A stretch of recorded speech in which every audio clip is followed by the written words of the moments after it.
Hola, buenos días de nuevo en otro espacio de Los Rincones de la Mente en Jaén Plus Radio. Le habla Antonio Sánchez Cañete.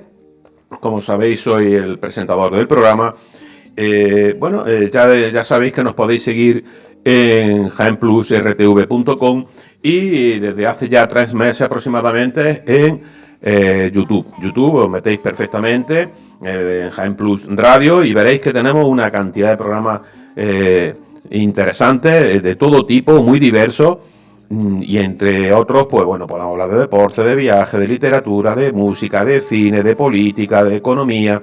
Es decir, yo os animo a todos los oyentes de Jaén Plus Radio y en este caso de mi programa, el programa de Los Rincones de la Mente. Mirad, vamos a ver. Hoy, como veis, estoy solo en el estudio. Quiero hacer un resumen un poco de lo que hasta ahora hemos visto en este programa, en esta sección de psicología y salud mental. Muchos de los programas que ya se han visto tienen que ver con respecto a este resumen, ya digo, en un resumen en el que me remito a su vez al segundo programa que se emitió, no estábamos todavía en YouTube, que se emitió en Jaén Plus Radio en esta sección de psicología. Estamos hablando de que vamos a hacer un resumen a raíz del cumplimiento del primer año, ya mismo en marzo, el 18 de marzo, del primer año de emisión de esta cadena. Así que feliz cumpleaños a Jaén Plus Radio. Y me parece interesante pues comentar de nuevo una serie de cuestiones sobre datos en cifras de salud mental a nivel mundial y a nivel de España, pero también ver qué es de lo que vamos a tratar hoy, de cuáles son aquellos trastornos mentales según las clasificaciones internacionales de psiquiatría que hay al respecto, cuáles son aquellos trastornos mentales o afectivos más interesantes, y no solo más interesantes, sino que también los que tienen más preponderancia a nivel mundial. Ya digo, son temas de tipo resumen, pero vamos a darnos de nuevo una visión de lo que tratan esta cuestión de los trastornos mentales. Vamos ya de lleno a la introducción antes de hablar de cifras y vamos a definir qué son los trastornos mentales. Mirad, los trastornos mentales son aquellas condiciones que afectan al pensamiento, al estado de ánimo e incluso al comportamiento de una persona. Como sabemos, los problemas de salud mental y la concienciación al respecto y la sensibilización al respecto, y este programa desde un principio, hace ya casi un año, como digo, es la idea que yo tengo, es la de la normalización de este aspecto de la salud mental. Pues ya digo que cada vez existe más conciencia al respecto sobre el cuadro de trastorno mental, los trastornos mentales en general, la salud mental en general. Nos vamos a basar sobre todo en aquellas en aquellas categorías que, como he dicho antes, principales de clasificación de estas enfermedades psicológicas, según el DSM, que es un criterio de clasificación, un manual diagnóstico y estadístico de los trastornos mentales, ¿no? ¿Qué es un trastorno mental? En definitiva, dentro de la psicología y la medicina, los trastornos mentales son alteraciones significativas de las cogniciones, es decir, de los pensamientos, de la regulación emocional o, como decía antes, del comportamiento que provoca alteraciones psicológicas, biológicas o alteraciones en el desarrollo de las personas. Y sobre todo una característica fundamental de todo este tipo de trastornos mentales que voy a pasar a detallar más adelante.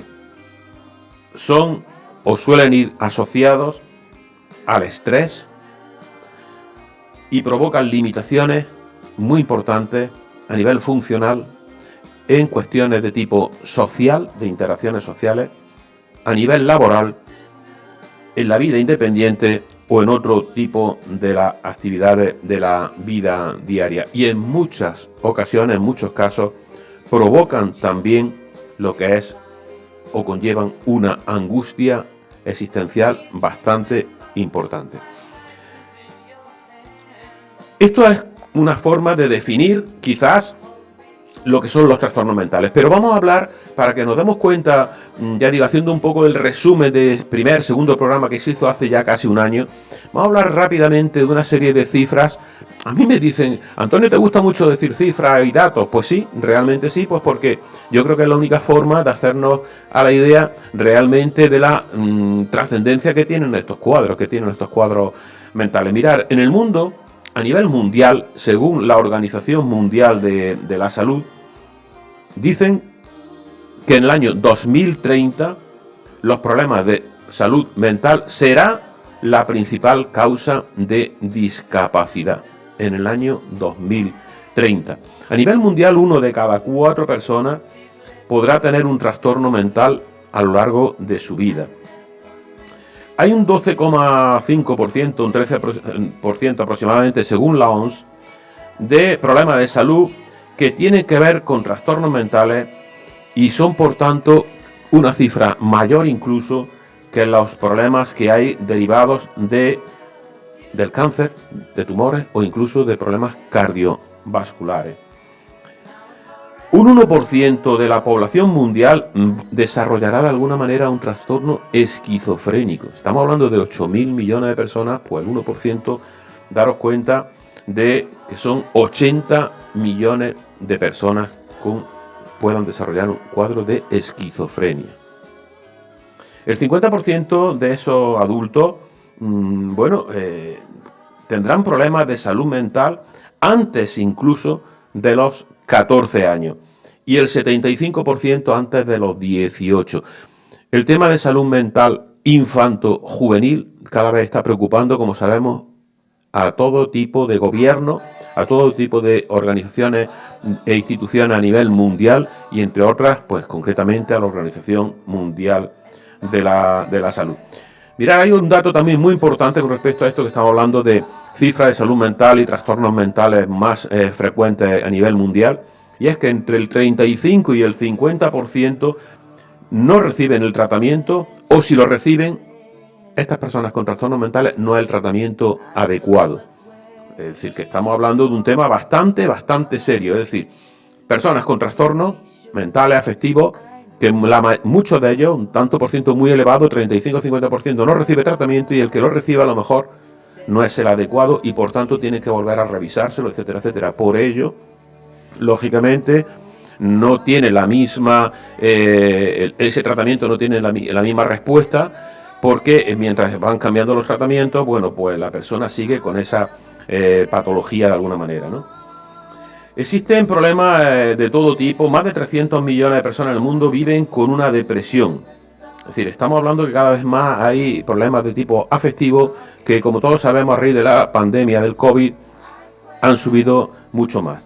Estamos hablando de entre un 12 y un 14% aproximadamente de temas depresivos y ansiosos. Y un dato en el mundo que en algunas ocasiones ya lo hemos dicho en este programa y es el tema de la autolisis, del suicidio.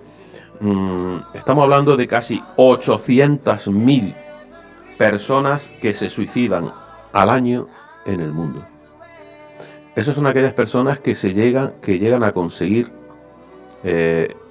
lo que en definitiva iban buscando, que es el fallecimiento, más aquellas personas que lo intentaron y no lo consiguieron. Cifras escalofriantes, donde el tema de la autolisis también lo hemos ido tratando a lo largo de este año en este programa de psicología y salud mental. En España igualmente, ya nos centramos en nuestro país, 1 de cada 4 personas tendrá o tiene problemas de salud mental en su vida. Si no lo tiene, puede llegar a tenerlo. Estamos hablando que la población española adulta, entre un 2,5, 2,5 y un 3% pueden llegar a tener un trastorno mental muy grave o grave. Estamos hablando de que más de la mitad de estos trastornos necesitarán tratamiento, pero que no lo reciben, o como decíamos antes, no reciben el adecuado, ¿no? Y que el 88% de las labores de atención y apoyo las realizan personas cuidadoras informales. Es decir, la familia y amigos. Ahí también habría que dar un toque de atención con respecto a lo que son las redes asistenciales, tanto a nivel sanitaria como de recursos sociales, a todo este tipo de personas con problemas mentales. Dicho esto de las cifras, ya digo, vamos a seguir pues el tema comentando ya estos trastornos mentales más significativos, pero antes de eso quisiera hacer una especie como una diferenciación entre lo que es la propia enfermedad y el trastorno mental. También, según se nos dice, la enfermedad, pues una enfermedad puede o suele reservarse para aquellos procesos patológicos en los que la pérdida de salud tiene una causa orgánica en principio conocida. En cambio, el término trastorno es más amplio y se usa cuando hay una alteración general de la salud, sea o no consecuencia directa de esa causa orgánica. Esa diferenciación es interesante reseñarla y a partir de aquí pues vamos a pasar concretamente a aquellos tipos de trastornos mentales, que es lo que el programa en sí venimos a reseñar, los tipos de trastornos mentales, las categorías de trastornos mentales, que muchos de ellos los hemos ido viendo a lo largo ya de este año, de los distintos programas de los rincones de la mente, pero que vamos a hacer una descripción rápida de esos 13, 14, 15 trastornos más significativos según las distintas clasificaciones internacionales que decíamos antes de salud mental. Mira, el primero, y quizás por orden psicobiológico, que vamos a hablar son los trastornos del neurodesarrollo. Son aquellos que se diagnostican, lógicamente, durante la niñez o la adolescencia. Se inician en el periodo de desarrollo y sobre todo se dan en aquellos niños y niñas que se dan, ya digo, antes de que empiecen la educación primaria. Yo diría incluso en muchísimos casos la educación infantil, de 3 a 6 años, ¿no? Se caracterizan porque produce deficiencia en el funcionamiento personal, social, pero sobre todo académico, en su aprendizaje. Dentro de este primer apartado de trastorno del neurodesarrollo, podríamos establecer el tema de la discapacidad intelectual en los niños. Esos temas de niños, niñas que presentan pues cierta limitación en aspectos como el razonamiento, la resolución de problemas y también tienen problemas de adaptación al entorno.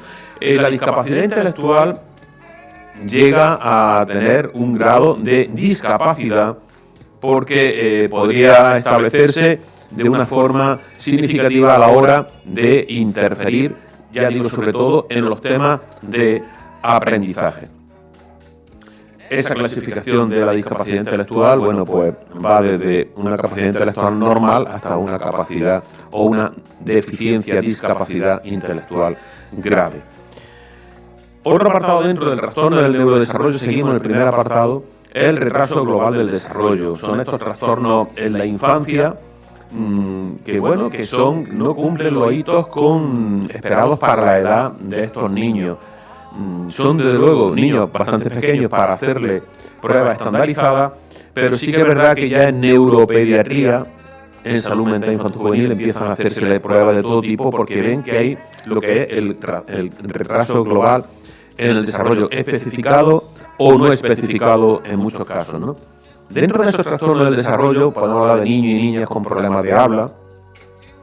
También está dentro de estos trastornos del neurodesarrollo el trastorno del espectro autista, los TEA, los Asperger, estos cuadros de tipo autista que principalmente se caracterizan por un déficit en la interacción social y en desarrollar ciertos comportamientos o intereses restringidos o repetitivos. Y por último, también los TDAH. Cuadros, estos últimos, tanto el de Asperger, el de autismo, como el del trastorno del TDAH, trastorno de atención con hiperactividad, que se dan en muchos niños y que de luego cuanto antes se empiecen a tratar, mejor, ¿no? Esto quizás lo hablemos más adelante un poco más detenidamente.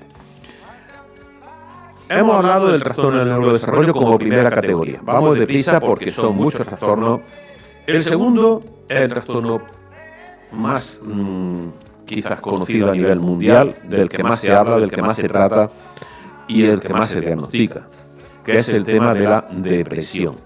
Los trastornos depresivos, que se pueden también diferenciar entre el trastorno, por ejemplo, un depresivo mayor o la distimia depresiva, son trastornos del estado de ánimo que afecta a millones de personas en todo el mundo y que desde luego es un estado que va mucho más allá de lo que es la tristeza ocasional. Desde luego la calidad de la vida de las personas, de estas personas que están diagnosticadas de depresión y si encima en un grado elevado, pues realmente sufren, son una calidad de vida que impacta normalmente en su vida cotidiana, ya digo. Esa tristeza persistente es una de las señales claves de la depresión. Señales claves como puede ser también de la depresión la pérdida de interés. Según la graduación de todas estas cuestiones, estos síntomas, bueno, pues será mayor o menor la incidencia, como decimos.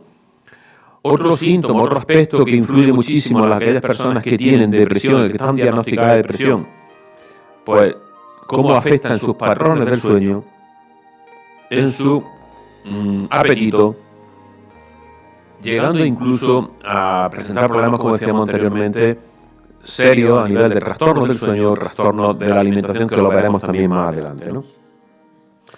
¿Cuál es la solución de estos cuadros? Evidentemente, como en todos los que vamos a ver a partir de ahora, la psicoterapia y, si hace falta, pues la psicofarmacología, la medicación. Acudir a psicólogo y psicóloga y la asistencia a salud mental. Para ello, las personas con depresión pues necesitan el apoyo de familiares y de amigos, tener ese respaldo emocional, esa comprensión, pero también ellos y ellas, estas personas diagnosticadas de depresión, pues tienen que hacer lo posible para establecer unos hábitos regulares de ejercicio, establecer una rutina saludable y, desde luego, incorporar pues a su estilo de vida el tema de las técnicas de relajación. Bien, pasamos al tercer apartado, se puede decir la tercera categoría de estos cuadros de trastornos mentales. Esta tercera categoría tiene que ver mucho con la depresión, como antes. Vamos a hablar ahora de la ansiedad. La ansiedad. Mirad, en todos los cuadros, la mayoría de los cuadros mentales, está de base, subyace una ansiedad latente.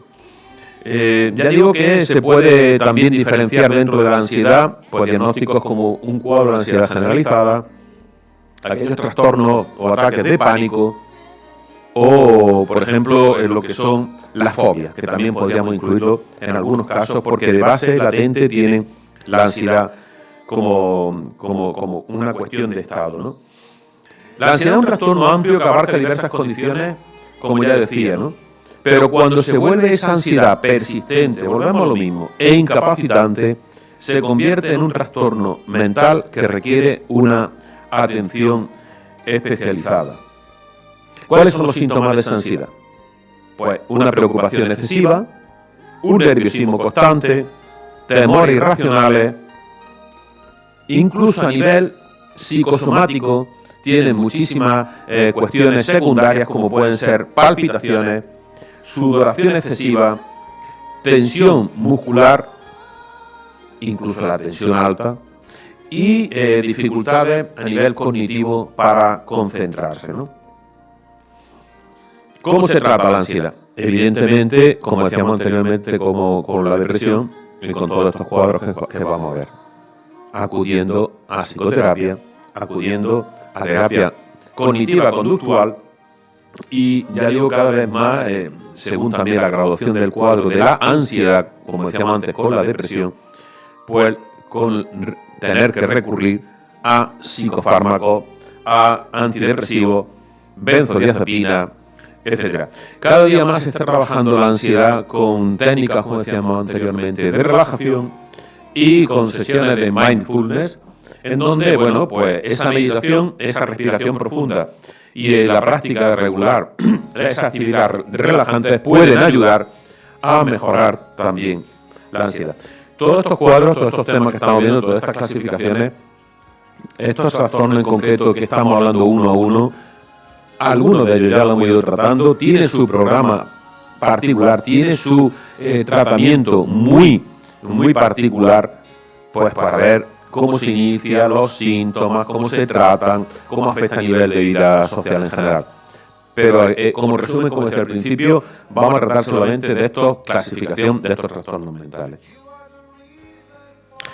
El cuarto cuadro de clasificación es el TOC, trastorno obsesivo compulsivo, cuadro que también padece mucha gente a nivel mundial.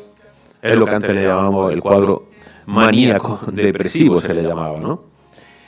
Y es una condición mental compleja, ya digo, que afecta a muchísima gente. En definitiva, los TOC, trastorno obsesivo compulsivo, tienen la presencia de pensamientos obsesivos intrusivos y la manifestación de comportamientos compulsivos repetitivos. Es decir, estas obsesiones y compulsiones a menudo se entrelazan creando un círculo o un ciclo que pueden afectar significativamente la vida del individuo. ¿En qué se basan los TOCs? Las personas que tienen TOCs, pues en unos pensamientos obsesivos, persistentes, incontrolados.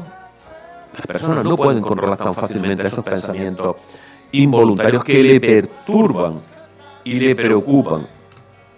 Y entonces esos pensamientos llegan a un momento en que para quitar esa ansiedad, para esa ansiedad reducirla, estas personas tienen comportamientos compulsivos. Esos comportamientos compulsivos, ya digo, intentan aliviar la ansiedad y lo que hacen es hacer conductas, en definitiva, para que estas personas se sientan más tranquilas. Por ejemplo, la obsesión por la limpieza o por no coger alguna enfermedad. La compulsión es pues el intento de estar continuamente lavándose las manos. Aquellas personas que no hacen nada más que verificar continuamente las cosas, el contar cuestiones, el contar números, contar cifras, en definitiva. Por tanto, son personas que tienen una necesidad de hacer rituales y esos rituales llevan a menudo a afectar muy mucho en la vida integral de esa persona y le hace consumir mucho tiempo y energía. Hay dos tipos de terapias concretamente para las personas con TOC. Ya digo, la estructura de cada uno de los cuadros que estamos viendo terminan con el tratamiento. El tratamiento para los TOC son sobre todo la terapia de exposición, un enfoque clave que implica enfrentar gradualmente a las situaciones que desencadenan esa ansiedad, permitiendo que la respuesta de la persona disminuya con el tiempo. Y la otra terapia, que es la que se utiliza casi siempre en psicoterapia o muchísimas veces, la terapia cognitiva, conductual, que lo que intenta es cambiar los patrones de pensamiento negativos y modificar esos comportamientos. Estamos hablando del TOC, un trastorno serio, un trastorno importante, el trastorno obsesivo compulsivo, y que hay muchísima gente a nivel mundial que también lo tiene. Decíamos anteriormente los trastornos de déficit por atención y hiperactividad, y lo hablábamos en las personas en los niños, el trastorno del neurodesarrollo, pero también se da en los adultos, y hay muchos adultos que después de ese diagnóstico desde pequeñito, pues lo siguen teniendo, ¿no? Es una condición, como decíamos, neurobiológica que impacta significativamente en la capacidad de una persona para prestar atención y controlar sus impulsos. Es importante, desde luego, ese diagnóstico precoz. Hoy en día, se trata cada vez mejor, tanto a nivel educativo y a nivel de refuerzo, e incluso a nivel de medicación. Los trastornos por déficit de atención y hiperactividad, desde pequeño, se le suele recomendar distintos tratamientos, que el que sepa de esto o conozca algún caso, puede ser el Rubifen, el Concerta, el Medikinet. En definitiva, ya digo que es un trastorno que en los adultos no desaparece en muchos casos y que en esas personas esos desafíos pueden manifestarse de manera diferente, pero que siguen, como ya digo, afectando en su nivel de vida. Seguimos avanzando y el sexto cuadro de trastornos mentales es un cuadro muy serio, muy incapacitante, muy grave, que desde luego también tiene su tratamiento, evidentemente, como son la esquizofrenia y los trastornos psicóticos. Este es un tema que quiero traer más adelante también, un programa específico para hablar sobre la esquizofrenia con una psiquiatra, pero ya digo que es un trastorno psicótico grave y que en definitiva lo que representa cuando se habla de psicosis, la gente oiga psicosis, ¿qué significa? Representa una compleja interrupción en la percepción de la realidad, el pensamiento y el comportamiento en aquellas personas que lo padecen. Afecta, como ya digo, a muchos millones de personas en el mundo. La esquizofrenia se manifiesta en distintos síntomas, como todos sabemos. Si en los casos graves de tipo paranoide, pues estamos hablando de alucinaciones, estamos hablando de delirio y dificultades en el pensamiento lógico. Las alucinaciones pueden llevar a la persona a experimentar percepciones que no están presentes en la realidad. Alucinaciones visuales, alucinaciones auditivas. Ya digo, son temas muy serios para tratar de luego, y si hay alguna persona que conoce un caso de este tipo, pues ya sabéis de lo que estamos hablando. Los delirios, en cambio, pues implican creencias falsas y desacreditadas, de tipo autorreferencial. Cuestiones que ellos, los pacientes, llegan a creerse esas cuestiones que son falsas, ¿no? ¿Cómo se trata? Evidentemente es multifacético, es decir, se trata en salud mental, en psicología, en psicoterapia, pero también la mayoría de los casos, si llega al cuadro de una esquizofrenia paranoide, se tiene que tratar evidentemente con medicamentos antipsicóticos, que son medicinas que lo que hacen es intentar estabilizar el estado mental de la persona y se hace sobre todo a nivel de neurotransmisores en el cerebro. La terapia de apoyo juega un papel crucial y también con esa combinación, ya digo, de antipsicóticos. Un cuadro grave, un cuadro muy importante, un cuadro que realmente requiere su atención y que lamentablemente en muchos casos son crónicos. Son crónicos como muchos de estos que estamos viendo, pero con una tendencia a la cronicidad, aunque la esquizofrenia ya puede llegar a un momento que se trata bien y van desapareciendo esas alucinaciones, esos delirios, bueno, pues puede llegar a una esquizofrenia ya más residualizada, ¿no? Pasamos al siguiente cuadro, también muy importante, que es el trastorno bipolar. El trastorno bipolar es una condición mental que lleva a quien lo padecen a experimentar cambios muy significativos en su estado de ánimo. En su estado de ánimo, llegando desde el episodio maníaco-depresivo, del episodio maníaco al episodio depresivo. Los episodios maníacos se caracterizan por una euforia extrema, aumento de la actividad, pensamiento acelerado, comportamiento impulsivo. Esos cuadros maníacos, eufóricos extremos, suelen durar pues meses, algún tiempo, ¿no? Y sin saber realmente todavía por qué, llegan un momento en donde estas personas que padecen esos trastornos bipolares pasan después a una fase de tipo depresivo. En esa fase de tipo depresivo, pues se sumergen esas mismas personas en un cuadro de profunda tristeza, falta de energía, pérdida de interés en actividades de la vida cotidiana. ¿Cómo hay que estabilizar los cuadros del trastorno bipolar? Aparte de la terapia psicológica, como ya decimos, hay que trabajar también, desde luego, con psicofármacos. Muchos estabilizadores del estado de ánimo, del humor, basados, por ejemplo, en temas como el litio, medicación con litio. Hay que trabajar ese viaje hacia la estabilidad. Y desde luego el trastorno bipolar es un trastorno también invalidante, que es un trastorno crónico, en donde la mayoría de las veces nos dicen los pacientes, el estado depresivo, por lo menos se está medio tranquilo con mi familiar, con el paciente en concreto, porque los estados eufóricos, maníacos, son desde luego mucho más delicados. Seguimos avanzando. Otro cuadro importante es lo de los trastornos por estrés postraumático. Mirad, hay mucha gente que, bueno, donde ante experiencias traumáticas que han tenido a lo largo de su vida pueden afectar profundamente en su calidad de vida, pues porque suelen surgir ante acontecimientos que han tenido a lo largo de su experiencia vital, como pueden ser, pues no sé, accidentes, situaciones de abusos, asaltos, en definitiva, una serie de situaciones que para esa persona le ha significado un trauma en su vida. Por eso el trastorno por estrés postraumático. Llegan a tener incluso recuerdo intrusivo, es decir, la presencia constante de recuerdo de lo que le pasó en su vida. Llegan a tener estas personas con trastorno por estrés postraumático pesadillas perturbadoras, que todo eso hace que su vida no sea una vida plena.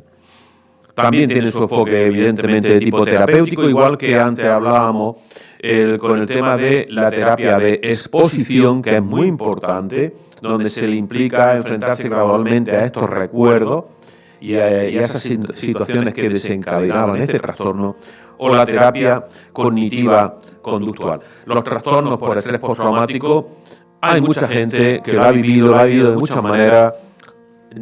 Hay que tratarlos porque según la vulnerabilidad, la debilidad emocional, según la gestión con que lo hayan, esa gestión que lo hayan hecho a esas personas, pues habiendo tenido en cuenta, pues le pueden afectar de una manera más fuerte o menos fuerte.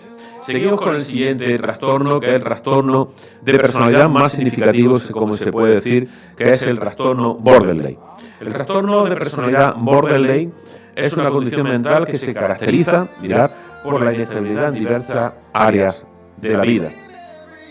A menudo se enfrentan con desafíos significativos en las relaciones interpersonales, en su autoimagen y en la gestión, como decía anteriormente, de las emociones.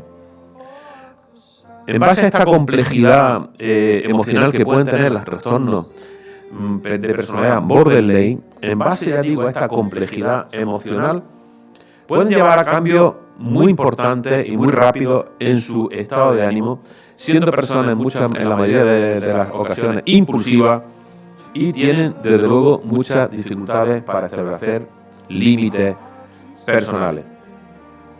La terapia dialéctico-conductual es fundamental en este tipo de personas y, desde luego, ofrece una vía prometedora para abordar estas complejas manifestaciones. Este es uno de los cuadros de los trastornos de personalidad más importantes, dentro de él el que al final voy a reseñar, que es el trastorno de personalidad, los trastornos de personalidad en general, que son bastantes más. Seguimos con el 10º cuadro de trastornos mentales más importante a nivel mundial, que es el trastorno de ansiedad social o agorafobia. Me imagino que a mucha gente también le sonará esto de la agorafobia. ¿Qué significa? Esa ansiedad social es más que simplemente sentirse nervioso ante una situación social, sino que implica a estas personas con agorafobia un miedo abrumador a ser juzgado negativamente por los demás. Este trastorno puede afectar significativamente también a la calidad de vida de las personas que lo experimentan, interfiriendo en su capacidad para participar en eventos sociales y, por tanto, lo que hacen es evitar esas situaciones. Tiene que ver mucho también, por tanto, con un trastorno de la personalidad, como es el trastorno de la personalidad evitativa. Estas personas con agorafobia tienen un miedo a la evaluación social muy importante y a menudo conducen a la evitación, como ya digo, de esas situaciones, por lo que se cierra el ciclo y el círculo ansiedad, evitación, evitación, ansiedad. También tiene, evidentemente, con la terapia cognitivo-conductual su tratamiento adecuado e incluso, con, si hace falta, pues con su ansiolítico como medicación. Este cuadro que vamos a hablar ahora dentro de los trastornos mentales también, desgraciadamente, lo tienen muchas personas y ya también lo hemos traído aquí en una ocasión al programa de los Rincones de la Mente a una psicóloga compañera para hablarnos de los TCA, trastorno de la conducta alimentaria. En definitiva, estamos hablando de los trastornos como son, aparte de otros, que no son tan importantes o por lo menos no tienen tanta relevancia a nivel de incidencia. Estamos hablando de los trastornos de la conducta alimentaria como son la anorexia y la bulimia. La anorexia está caracterizada, como sabemos, por una restricción extrema de la ingesta de alimentos, llevando a la pérdida de peso significativa, y yo diría en algunos casos tan significativa que necesitan de hospitalización este tipo de personas, y una, desde luego, percepción distorsionada de su propio cuerpo. Démonos cuenta de la importancia, de la trascendencia que tienen aquellas personas que tienen un cuadro de la trastorno de la conducta alimentaria como es la anorexia. Tienen miedo, por tanto, a ganar peso y pueden llegar a tener hábitos alimenticios totalmente restrictivos. Otro cuadro del trastorno de este tipo de conducta alimentaria es la bulimia. La bulimia, por otro lado, implica episodios de ingesta excesiva de alimentos, pero eso sí, seguidos por comportamientos compensatorios. ¿Cuáles son? ¿Cómo lo actúan estas personas? Pues utilizando el vómito o el uso excesivo de laxantes. Claro, a diferencia de la anorexia, las personas con bulimia incluso pueden mantener su peso corporal normal, pero desde luego se enfrentan a desafíos emocionales y físicos también trascendentales. ¿Se puede trabajar los trastornos de los TCA? Pues con dieta, desde luego terapia nutricional y también, como decíamos anteriormente, con la terapia cognitiva conductual. Vamos avanzando y terminando. Trastornos del sueño, otra categoría de trastornos mentales que muchísima gente en el mundo lo tiene y cada vez más, porque casi todos los cuadros mentales conllevan trastornos del sueño asociados. Estas patologías implican que existe una interrupción del patrón del sueño de un individuo, lo que equivale a experimentar angustia y otros síntomas que dificultan un buen funcionamiento diurno. ¿Cuáles son los más importantes? Los trastornos del sueño más importantes, de luego el más importante, evidentemente, todos lo sabemos, es el insomnio. Que puede ser primario, secundario, también hablamos en una ocasión de esto, pero llegaremos a incidir más en el cuadro del insomnio. Primario, secundario, pero hay otros como pueden ser pues la hipersomnolencia, es decir, dormir demasiado, trastornos del sueño que tienen que ver con la respiración, como son la apnea del sueño, o trastornos como pueden ser catalogados como paransonias, como pueden ser el sonambulismo, terrores nocturnos o incluso el hablar dormido, el bruxismo, etcétera, etcétera. Trastorno del sueño, otra de las categorías. Trastornos, para terminar, nos quedan dos. Trastornos disruptivos, que son problemas mentales que podemos encontrarlos con respecto al control de los impulsos de las personas.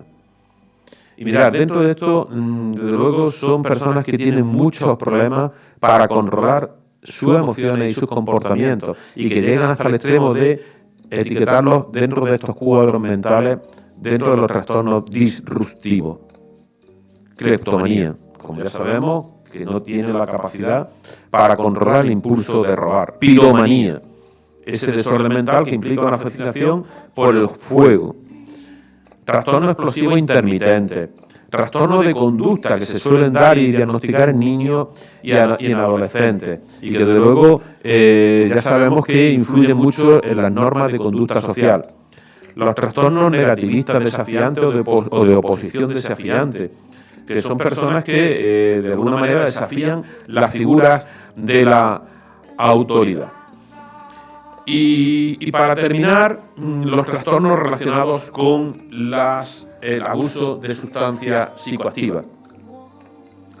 Los trastornos mentales que están relacionados con este abuso de sustancias, pues ya sabemos cuáles son. Realmente se pueden, sobre todo, pues incardinar en dos de ellos: el alcoholismo y el trastorno relacionado, sobre todo, con drogas. Cannabis, etcétera, etcétera. Todo ello son conductas adictivas, por tanto se meten dentro de los cuadros de los trastornos mentales. Ya digo, vamos a terminar. Los trastornos de personalidad es otra, como decía anteriormente, dentro del trastorno borderline. Los trastornos de personalidad generales, también hablamos en una ocasión en este programa de eso. Bueno, pues existen bastantes, existen concretamente los más llamativos son 10, el trastorno narcisista de personalidad, el trastorno, como decíamos antes, histriónico, el trastorno narcisista, el trastorno límite, el trastorno de personalidad antisocial, trastorno paranoico. Todos son cuadros de personalidad específicos con su sintomatología y que desde luego también tienen su incidencia a nivel de trastornos mentales.